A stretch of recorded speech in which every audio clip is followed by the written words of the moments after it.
Hello students, welcome to the class. और आज की क्लास में हम हाइड्राट सक्सेशन के बारे में पढ़ेंगे। इससे पहले लास्ट लेक्चर में हमने ज़िराट सक्सेशन के बारे में पढ़ा था। मतलब जब सक्सेशन एक ऐसी जगह पर हो रहा है जो जगह बहुत ही ज़्यादा ड्राई है, तो उस सक्सेशन में क्या होता था कि ड्राई कंडीशन से मेजिक कंडीशन में जा रहे थे। मतलब हाइड्रिक कंडीशन जेरिक कंडीशन से, जो बहुत ही ज़्यादा ड्राई कंडीशन है, उससे मेजिक कंडीशन में जा रहे थे। मतलब ऐसी कंडीशन जो नॉर्मल है, ना ज़्यादा ड्राई है ना ज़्यादा वेट है। और यहाँ पर क्या हो रहा है, हाइड्रिक कंडीशन मीन्स जो बहुत ही ज़्यादा वेट कंडीशन है उससे मेजिक कंडीशन में जा रहे हैं। ठीक है, तो ये होता है हाइड्राट सक्सेशन, जहाँ पे हाइड्राट नाम से पता चल रहा होगा आपको, वाटर बॉडी मतलब एक्वेटिक हैबिटेट से ये सक्सेशन स्टार्ट हो रहा है। एक्वेटिक हैबिटेट जैसे कि पॉन्ड। तो जैसे कि हमने ज़िरात सक्सेशन के बारे में पढ़ा था कि पहले पाइनियर कम्युनिटी आती है, उसके बाद ट्रांजिशनल कम्युनिटी आती है, उसके बाद क्लाइमेक्स कम्युनिटी फॉर्म होती है। ठीक है, ये सक्सेशन का कोई पहला लेक्चर नहीं है इस चैनल पे। आपको पता होना चाहिए कि सक्सेशन के ऑलरेडी 3 to 4 लेक्चर्स कंप्लीट हो चुके हैं। सबसे पहले लेक्चर में जब सक्सेशन होता क्या है ये एक्सप्लेन किया था। कम्युनिटीज़ कितनी टाइप की होती हैं, ये पाइनियर कम्युनिटी, ट्रांजिशनल कम्युनिटी क्या होती है, क्लाइमेक्स कम्युनिटी क्या होती है, प्राइमरी सेकेंडरी सक्सेशन क्या होता है। नेक्स्ट लेक्चर में आपको एक्सप्लेन किया गया था कि सक्सेशन का प्रोसेस कैसे होता है, कितने स्टेप्स में होता है। उसके बाद ज़िराट सक्सेशन को एक्सप्लेन किया गया था, और आज ही लास्ट लेक्चर है सक्सेशन का जिसमें हाइड्राट सक्सेशन को एक्सप्लेन किया है। ठीक है, सो पढ़ते हैं। इसमें फर्स्ट जो कम्युनिटी आती है पाइनियर कम्युनिटी, आपको पता ही है सक्सेशन की फर्स्ट कम्युनिटी होती है जो सबसे पहले बनती है। उसमें आते हैं फाइटोप्लैंक्टन्स। फाइटोप्लैंक्टन्स जो होते हैं माइक्रोस्कोपिक ऑर्गेनिजम्स होते हैं, ऑटोट्रॉफिक नेचर के होते हैं। इसमें आते हैं जैसे कि डायटम्स कह लीजिए आप, या फिर ग्रीन एल्गी या ब्लू ग्रीन एल्गी कह लीजिए, जो कि यूनिसेल्युलर भी हो सकते हैं, कॉलोनियल भी हो सकते हैं, या फिर फिलामेंटस भी हो सकते हैं। होता क्या है कि जैसे आप मानिए एक पॉन्ड है, ठीक है, वाटर बॉडी होती है, पॉन्ड तालाब कह लीजिए।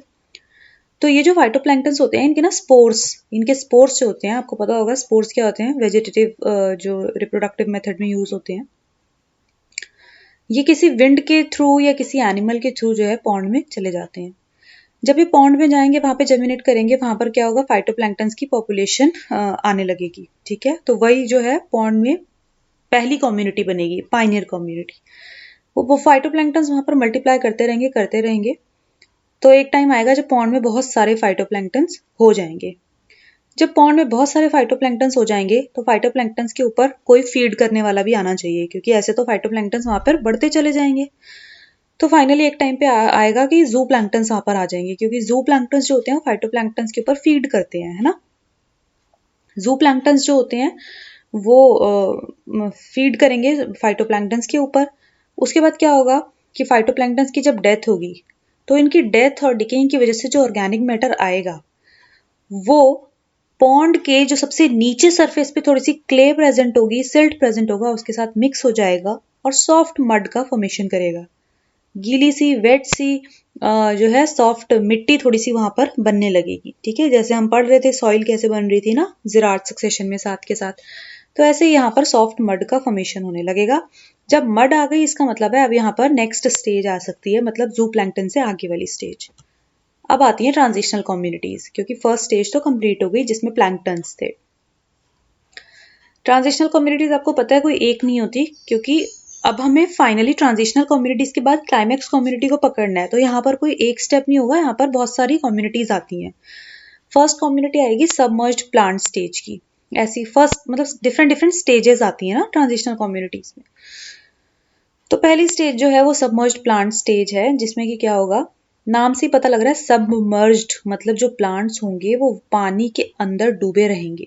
ठीक है, जैसे ये आपका सपोज करिए पॉन्ड है, ठीक है, ये है पॉन्ड आपका। तो यहाँ पर गीली मिट्टी में कुछ प्लांट्स आपके हो गए, तो इनको हम कहते हैं सबमर्ज्ड प्लांट स्टेज, जो कि मिट्टी के साथ ऐसे जुड़े रहेंगे, एंकर्ड रहेंगे एट द बॉटम। ठीक है, इसके एग्जाम्पल्स हैं कुछ, मायरियोफाइलम, हाइड्रिला, वेलिस्नेरिया। ठीक है, ये आप देख लीजिएगा। इसके बाद सबमर्ज्ड फ्री फ्लोटिंग स्टेज आती है। देखो सबमर्ज्ड फ्री फ्लोटिंग स्टेज कैसे आई, जब ये सबमर्ज्ड वाले प्लांट्स थे, ठीक है, उनकी डेथ हुई। ये वाले जो सबमर्ज्ड प्लांट्स मैंने आपको यहाँ पर दिखाए हैं, जब इनकी डेथ होगी तो उसके बाद क्या होगा, यहाँ पर जो चीज़ें हैं एक्यूमुलेट होने लगेंगी, ऑर्गेनिक मैटर इनका, है ना। अभी यहाँ पर मैं कलर चेंज कर लेती हूँ थोड़ा सा, आपको पता चल जाएगा, है ना।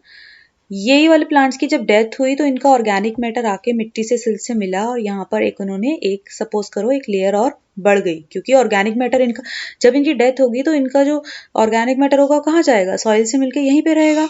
तो सपो आप इससे क्या पता चल रहा है आपको, इससे आपको ये पता चल रहा है कि अब जो पॉन्ड्स है उसमें मिनरल्स भी ज्यादा हो गए हैं, भाई ऑर्गेनिक मैटर आ गए हैं, मिनरल्स ज्यादा हो गए हैं। और दूसरी चीज ये कि पॉन्ड का जो बॉटम लेवल है वो थोड़ा सा ऊपर हो गया है ना। पहले बॉटम लेवल यहाँ था, अब बॉटम लेवल यहाँ आ गया है। तो यानी कि अब यहाँ पर आएंगे फ्लोटिंग प्लांट्स, मतलब ऐसे प्लांट्स जो रहेंगे तो इनकी मड में यहीं पे, लेकिन वो फ्लोट करेंगे यहाँ पे, मतलब सरफेस पे आ जाएंगे। ठीक है, आपको समझ में आ रहा होगा, सरफेस पे आ गए थोड़ा सा, ठीक है, फ्री फ्लोटिंग। इसके बाद क्या होगा, इसके एग्जांपल्स हैं एजोला, वॉल्फिया और पिस्टिया। थर्ड स्टेज में आ जाते हैं। थर्ड स्टेज आती है रीड स्वैम्प स्टेज। देखिए, अब मैंने पहले वाले में आपको एक्सप्लेन किया था ना कि जब सबमर्ज्ड वालों की डेथ होगी तो ऐसे करके एक लेयर बन जाएगी, ऐसे ही जब फ्री फ्लोटिंग वालों की डेथ होगी तो यहाँ पर एक और लेयर बन जाएगी, ऐसे करके बन गई एक और लेयर। ठीक है, एक और लेयर बन गई। अब क्या होगा कि अब जो यहाँ पे नेक्स्ट ग्रोथ आएगी, जैसे फ्री फ्लोटिंग वालों की डेथ हो गई, एक लेयर और बन गई नीचे मिट्टी की। For the growth of rooted emergent plants, मतलब ऐसे प्लांट्स आएंगे अब जो एम्फीबायस प्लांट्स होंगे, रीड्स बोलते हैं जिन्हें हम, और इस स्टेज को बोलेंगे रीड स्वैम्प स्टेज। एम्फीबायस प्लांट्स कौन से होते हैं, एम्फी का मतलब ही होता है टू, टू मीन्स वो दो एरिया में रह रहे हैं, आधे तो वो यहाँ पर रूटेड है पानी में है, आधे वो ऊपर एयर में चले गए। समझ में आ रही है आपको, आधे मतलब यहाँ से मिट्टी में यहाँ से रूटिंग उनकी स्टार्ट हुई और आधे वो एयर में चले गए, तो ऐसे प्लांट्स को बोलेंगे एम्फीबायस। अभी तक ऐसा नहीं हुआ था, अब यहाँ पर ऐसा क्यों हुआ है, क्योंकि देखिए यहाँ पर पॉन्ड का जो बॉटम सरफेस था वो यहाँ आ चुका है। पहले पॉन्ड का बॉटम सरफेस इस जगह पर था, अब पॉन्ड का बॉटम सरफेस इस जगह पर आ गया। तो यहाँ पर जो प्लांट्स हैं वो ऊपर एयर में आ रहे हैं अब, ठीक है, फ्री फ्लो मतलब ऊपर की तरफ आ गए हैं सरफेस के। और जो है टॉल प्लांट्स होते हैं बहुत ज्यादा, सिलेंडर मतलब वीक है ना, और टॉल होते हैं बहुत ज्यादा। टाइफा, सेजिटेरिया, फ्रेगमाइट्स इनके एग्जांपल्स हैं, आप देख लीजिएगा। इसके बाद आता है मार्श मीडो स्टेज। देखो ऑलरेडी आप देख चुके हो कि पॉन्ड का सरफेस कितना ऊपर आ गया है ना, ये मिट्टी जो है ये कितनी ऊपर तक आ गई है। मार्श मीडो स्टेज की बात कर रहे हैं, अब क्या आएगा, मार्शी प्लांट्स आएंगे इसके बाद।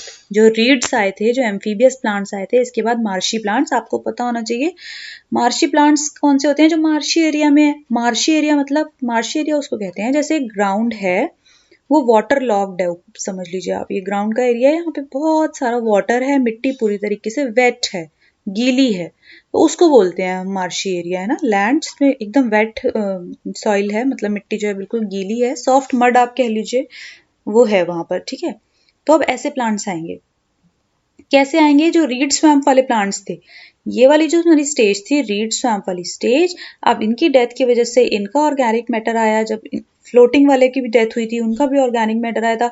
इन सबका ऑर्गेनिक मैटर कलेक्ट होते होते पॉन्ड जो है और ज्यादा शैलो हो गया है। और ज्यादा शैलो का मतलब यहाँ पे कि जो है एक लेयर और बढ़ गई है, यहाँ पे और ज्यादा अब शैलो हो गया है, मतलब पानी तो सिर्फ ऊपर ऊपर ही रह गया है, नीचे पूरी तरीके से सॉइल ही सॉइल है, ठीक है, मड है कह सकते हैं आप, गीली मिट्टी। तो अब यहाँ पर क्या होगा, अब यहाँ पर टेरेस्ट्रियल हैबिटेट स्टार्ट होगी, मतलब ऐसे प्लांट्स जो लैंड पे रहते हैं वो आना शुरू करेंगे, साइप्रस, कैरेक्स, जिनकैस, ये सब आप, ठीक है। अब टेरेस्ट्रियल हैबिटेट के लिए ये ज्यादा बेटर हो गया है, ठीक है। और जब ये मार्शी प्लांट्स यहाँ पर आने स्टार्ट हो जाएंगे, इसके बाद एक टाइम आएगा जब सीधे श्रब्स आ जाएंगी, झाड़ियां आ जाएंगी, मतलब पानी का नामो निशान यहाँ से चला जाएगा। बस समझ लीजिए आप, मिट्टी होगी, ग्राउंड होगा, और वहां पर यहाँ पर श्रब्स आनी स्टार्ट हो जाएंगी। तो ये पूरा क्या हो गया, पहले यहाँ पर जो पानी था, हाइड्रिक कंडीशन थी, अब उसकी जगह पे सॉइल आ गई है, टेरेस्ट्रियल हैबिट हो गई है ये, यानी कि मेजिक कंडीशन आ गई है। किस तरीके से हाइड्राट सक्सेशन हुआ, कम्युनिटीज बदलती चली गई, एक के बाद एक चेंजेस आते चले गए, इसी को बोलते हैं सक्सेशन। होप कि आप लोगों को समझ में आया होगा। स्क्रब स्टेज आ गई, इसके एग्जांपल सैलिक्स, पॉपुलस और एलनस हैं। तो यहाँ तक स्क्रब स्टेज तक जो थी ये सारी क्या थी, ये थी ट्रांजिशनल कम्युनिटीज। अभी भी सक्सेशन कंप्लीट नहीं हुआ है। क्यों? क्योंकि सक्सेशन का रूल है कि जब सक्सेशन कंप्लीट होता है तो फाइनली जो लास्ट में बनती है वो क्लाइमेक्स कम्युनिटी बनती है, which is in stable equilibrium with the environment. लेकिन ये कोई स्टेबल नहीं है, तो अभी क्लाइमेक्स कम्युनिटी का बनना बाकी है। इसके बाद आती है क्लाइमेक्स कम्युनिटी, जब स्क्रब की स्टेज रिप्लेस हो जाती है ट्रीज से। ट्रीज बनेंगे, बहुत सारे ट्रीज मिलके एक फॉरेस्ट बनाएंगे। फॉरेस्ट एक क्लाइमेक्स कम्युनिटी है और उसका नेचर डिपेंड करता है उस एरिया के क्लाइमेट से। तो कैसे हमने सक्सेशन पढ़ा, ये जो है ये पूरी एक क्या है, ये जो बन के आ रही है फाइटोप्लैंक्टन से लेके फॉरेस्ट तक की ये जो सक्सेशन की सीरीज आ रही है, इसको हम बोलते हैं SERE सीरीज। और एक पर्टिकुलर स्टेज, जैसे कि फाइटोप्लैंक्टन एक स्टेज है तो इसको हम बोलेंगे सीरल स्टेज। सबमर्ज्ड प्लांट्स एक स्टेज है, इसको हम बोलेंगे सीरल स्टेज। और ये कंप्लीट जो है एक सीरीज, उसको सीरी बोलते हैं। ठीक है, फाइटोप्लैंक्टन से हमने स्टार्ट किया था, सबमर्ज्ड प्लांट्स आए, सबमर्ज्ड फ्री फ्लोटिंग आए, रीड स्वैम्प आए, मार्श मेडियो स्टेज आई, उसके बाद स्क्रब स्टेज जहां पर श्रब्स आ गई थी, उसके बाद आती है फॉरेस्ट। सो होप कि आप लोगों को समझ में आ गया होगा हाइड्राट सक्सेशन के बारे में भी, और बहुत ही इंटरेस्टिंग तरीके से मैंने तो समझाने की कोशिश करी है यहाँ पर। और इंटरेस्टिंग है भी ये टॉपिक, अगर आप अच्छे से पढ़ेंगे तो। मोस्ट प्रोबेबली नेक्स्ट क्लास में हम एक न्यू यूनिट स्टार्ट करेंगे। Please stay tune to the channel. इसी तरीके से आपको एकदम कंप्लीट नोट्स के साथ सारा एक्सप्लेनेशन मिलेगा एक ही वीडियो में। So it will be beneficial for you, I promise. Okay, so thank you.